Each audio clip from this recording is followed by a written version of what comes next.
স্বাগত জানাচ্ছি little lady biker নিধি চ্যানেলে। আজ আমি আপনাদেরকে নিয়ে এসেছি মনোজ বসুর বাড়ি।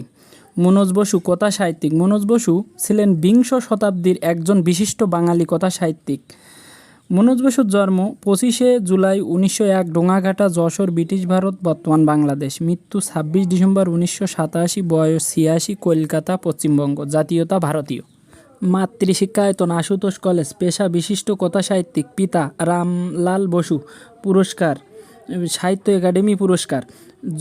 জন্ম ও শিক্ষাজীবন। মনোজ বসুর জন্ম 1901 খ্রিস্টাব্দের 25শে জুলাই ব্রিটিশ ভারতের বর্তমান বাংলাদেশের যশোর জেলার কেশবপুর থানার ডোঙাঘাটা গ্রামের এক মধ্যবর্তী একান্নবর্তী পরিবারে। তবে পরিবারটির বংশ গৌরব ও খ্যাতি ছিল। তার পিতার নাম রামলাল বসু। মাত্র 8 বছর বয়সে যখন তিনি পিতৃহীন হন তখন তিনি পাঠশালার গণ্ডি পার হননি। প্রথমে নিজ গ্রামে, পরে 1919 খ্রিস্টাব্দে কলকাতায় রিপন কলেজিয়েট স্কুলে পড়াশোনা করে প্রথম বিভাগে এন্ট্রান্স পাশ করেন। এরপর খুলনার বাগেরহাট কলেজে ভর্তি হন। এখানে পড়ার সময়ে তিনি বিপ্লবী দল যুগান্তরের সংস্পর্শে আসেন এবং স্বদেশী আন্দোলনে যোগ দেন। 1922 খ্রিস্টাব্দে তিনি আইএ পাশ করেন। 1924 খ্রিস্টাব্দে কলকাতায় সাউথ সুবারবন কলেজে বর্তমানে আশুতোষ কলেজ থেকে বিএ পাশ করেন। পরবর্তীতে আইন পড়া শুরু করলেও আর্থিক কারণে তা শেষ করতে পারেননি।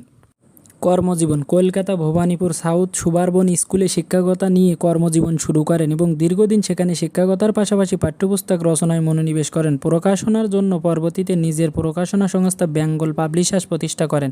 শেষে সাহিত্যের প্রতি আকৃষ্ট হয়ে শিক্ষকতা পেশা পরিত্যাগ করেন। সাহিত্য জীবন। সাহিত্যের প্রতি তার অনুরাগ বাল্যকাল থেকেই ছিল। 7 বছর বয়স থেকে কবিতা লিখতে শুরু করেছিলেন। ছাত্র অবস্থায় সহপাঠীদের নিয়ে হাতে হাতে লিখে দেয়াল পত্রিকা বের করতেন। পত্রিকায় প্রকাশিত তার লেখা প্রথম গল্প ছিল গৃহহারা। তার গল্পের সংকলন বন মর্মর 1932 খ্রিস্টাব্দে প্রকাশিত হয়। নিজেই যখন নিয়মিত কবিতা গল্প লেখালেখি শুরু করেন সেই সাথে অন্য প্রকাশনার কাজও করে গেছেন। গুরু সদয় দত্ত রচিত ব্রতচারীদের জন্য অপরিহার্য সঙ্গী ব্রতচারী সখার 1933 প্রকাশনা করেন মনোজ বসু। এছাড়াও গুরু সদয় দত্ত প্রতিষ্ঠিত বাংলার শক্তি 1936 মাসিক পত্রিকার সম্পাদনাও করতেন তিনি। প্রকাশনা ও সম্পাদনার কাজের পাশাপাশি তিনি নিজে উপন্যাস রচনা শুরু করেন। তার প্রতিটি উপন্যাসে দেশ, ব্যক্তি ও সমাজ জীবনের মানুষের দৈনন্দিন খুঁটিনাটি সমস্যা, বাংলার নিঃসর্গ চিত্র, গ্রামীণ মানুষের জীবনাচরণ চমৎকারভাবে ফুটে উঠেছে তার লেখায়।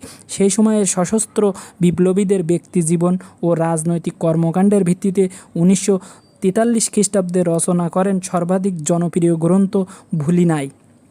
মূলত মানুষের জীবনকথা আর তাদের জগৎ নিয়ে বিভিন্ন পাঠভূমিতে তার অভিজ্ঞতা প্রস্ফুটিত হয়েছে অসংখ্য কবিতায়, গল্পে, উপন্যাস, নাটকে আর ভ্রমণ কাহিনীতে। তার রচিত গ্রন্থগুলির মধ্যে বেশ কয়েকটি হিন্দি, ইংরেজি, গুজরাটি, মারাঠা ভাষায় অনুদিত হয়েছে এবং বেশ কয়েকটি উপন্যাসের চলচ্চিত্রায়নও হয়েছে। মনোজ বসুর পশ্চিমবঙ্গ বাংলা একাডেমি সভাপতি মণ্ডলীর অন্যতম ব্যক্তি ছিলেন। ভারতের বহু সাহিত্য সাংস্কৃতিক সংস্থার পৌরোহিত্য করেছেন এবং ভারতীয় সাংস্কৃতিক দলের প্রতিনিধি হিসাবে বহুবার বিদেশ ভ্রমণও করেছেন। মনোজ বসু ছিলেন একজন প্রথম শ্রেণীর ছোট গল্পকার। তার উল্লেখযোগ্য গ্রন্থগুলি হল প্রাক স্বাধীনতা পর্বের রাজনৈতিক পাঠভূমিতে রচিত গ্রন্থ ভুলি নাই 1942, সৈনিক 1946, আগস্ট 1942, বাঁশের কেল্লা। ভালো লাগলে আমাদের চ্যানেলটি সাবস্ক্রাইব করে আমাদের পাশে থাকবেন। ধন্যবাদ।